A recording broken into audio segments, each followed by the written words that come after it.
આકાશવાણી ભુજ સ્થાનિક સમાચાર પરેશ મારું વાંચે છે। નમસ્કાર।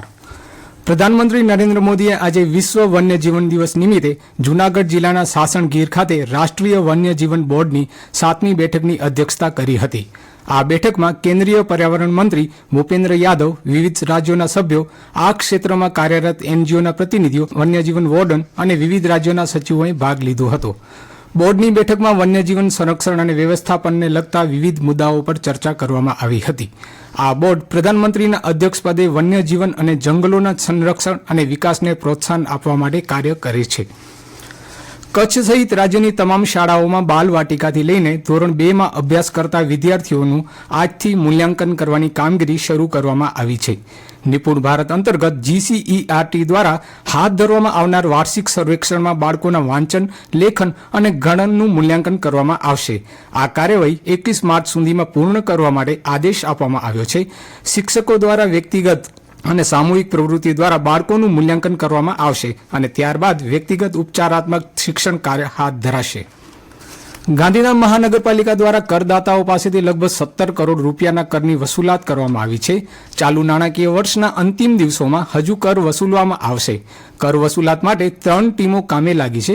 લગભગ 31 માર્ચ સુધીમાં 50% રિકવરી કરવા માટે તંત્ર સક્રિય થયું છે। ગાંધીધામ, આદિપુર, જોડિયા શહેરોમાં 60,200થી વધુ કરદાતાઓ છે। પાણી, સફાઈ, ગટર, શિક્ષણ, ઉપકર, દીવાબત્તી સહિતનો વેરો કરદાતાઓ પાસેથી વસૂલવામાં આવે છે। ભચાઉના લુણવા અને મોગલધામ ખાતે 18.32 કરોડના વિકાસ કામોનું ખાતમુહૂર્ત લોકાર્પણ કાર્યક્રમો યોજાયા હતા।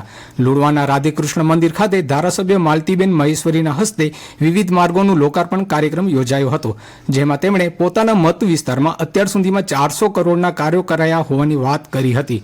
મોગલધામથી પાકડસરના કબરાઉ પુલના માર્ગનું 3 કરોડના ખર્ચે નિર્માણ થવાનું છે। મોગલધામ ખાતે ધારાસભ્યએ આ માર્ગનું ખાતમુહૂર્ત કર્યું હતું। કચ્છી ભાષાનું ઉત્તમ સાહિત્ય ગુજરાતી, હિન્દી વગેરે ભાષાઓમાં અનુવાદિત થાય તેવી વિદ્વાન સાહિત્યકારોની હંમેશા લાગણી રહી છે। તાજેતરમાં કચ્છી સાહિત્ય ગૌરવ પુરસ્કાર વિજેતા સર્જક વિશ્રામ ગઢવીની કચ્છી નવલકથા રતજા રૂંગા ગુજરાતી તથા હિન્દીમાં અનુવાદ કરાઈ છે। 5 માર્ચના ભુજ ખાતે ગુજરાતીમાં અનુવાદિત લોહીના આંસુ અને હિન્દીમાં ખૂન કે આંસુ પુસ્તકનું વિમોચન કરાશે। કચ્છી નવલકથા રતજા રૂંગા ગુજરાત કચ્છી સાહિત્ય અકાદમી ગાંધીનગર દ્વારા પ્રથમ પુરસ્કૃત કૃતિ છે। કચ્છી નવલકથાનું હિન્દી ગુજરાતી બંનેમાં ભાષાંતર પ્રસિદ્ધ થયું હોય તેવી કચ્છી સાહિત્ય જગતની આ પ્રથમ ઘટના છે। સમગ્ર વિશ્વમાં 21મી જૂનના દિવસને આંતરરાષ્ટ્રીય યોગ દિવસ તરીકે ઉજવવામાં આવે છે, જેના ભાગરૂપે રમતગમત વિભાગ હેઠળ ગુજરાત રાજ્ય યોગ બોર્ડ દ્વારા લોકો નિરોગી રહે અને દરેક નાગરિકને સ્વસ્થ જીવનશૈલી અને નિરોગી જીવન જીવવા પ્રોત્સાહન મળે તે હેતુથી આંતરરાષ્ટ્રીય મહિલા દિવસ નિમિત્તે નારી શક્તિ વંદન કાર્યક્રમનું આયોજન કરવામાં આવ્યું છે। આ કાર્યક્રમ તારીખ 8 માર્ચના રોજ સાંજે 4 થી 7 કલાકે RR લાલન કોલેજ ઓડિટોરિયમ ખાતે યોજાશે।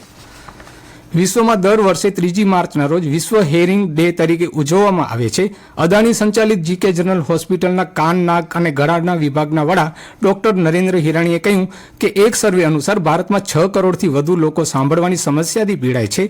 GKમાં દર વર્ષે 20,000થી વધુ દર્દીઓ કાનમાં રસી, દુખાવો અને ઓછું સંભળાવવું જેવા જુદા જુદા રોગની સારવાર લે છે, તો વર્ષ દરમિયાન કાનના 350 ઓપરેશન કરવામાં આવ્યા છે।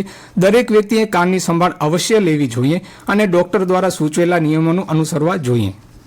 કચ્છમાં ઝાકળ વર્ષા વચ્ચે લોકોને ગરમીમાંથી રાહત થઈ છે, તેવામાં હવામાન વિભાગે આવતીકાલથી મહત્તમ તાપમાનનો પારો 2 થી 3 ડિગ્રી નીચે સરકવાની શક્યતા દર્શાવી છે।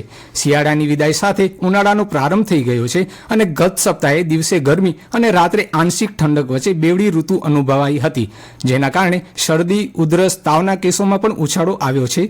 ગઈકાલે ભુજમાં મહત્તમ તાપમાન 34.7 degree, Kandla airport 33.8 degree, Naliya 32.6 degree નોંધાયું છે। જ્યારે લઘુત્તમ તાપમાનની વાત કરીએ તો આજે ભુજમાં લઘુત્તમ તાપમાન 20.5 ડિગ્રી, નલિયામાં 16.5 ડિગ્રી સેલ્સિયસ નોંધાયું છે। ભુજની JB ઠક્કર કોમર્સ કોલેજ દ્વારા આગામી 11 મેના ભૂતપૂર્વ વિદ્યાર્થીઓ માટે એલ્યુમિની મીટ કાર્યક્રમનું આયોજન કરાયું છે। કોલેજમાં વીતેલા 55 વર્ષ દરમિયાન અભ્યાસ કરનાર તમામ વિદ્યાર્થીઓ એકસાથે ભેગા થાય અને જૂની યાદોને તાજી કરવા માટે કોલેજ દ્વારા નવતર અભિગમ હાથ ધરવામાં આવ્યો છે।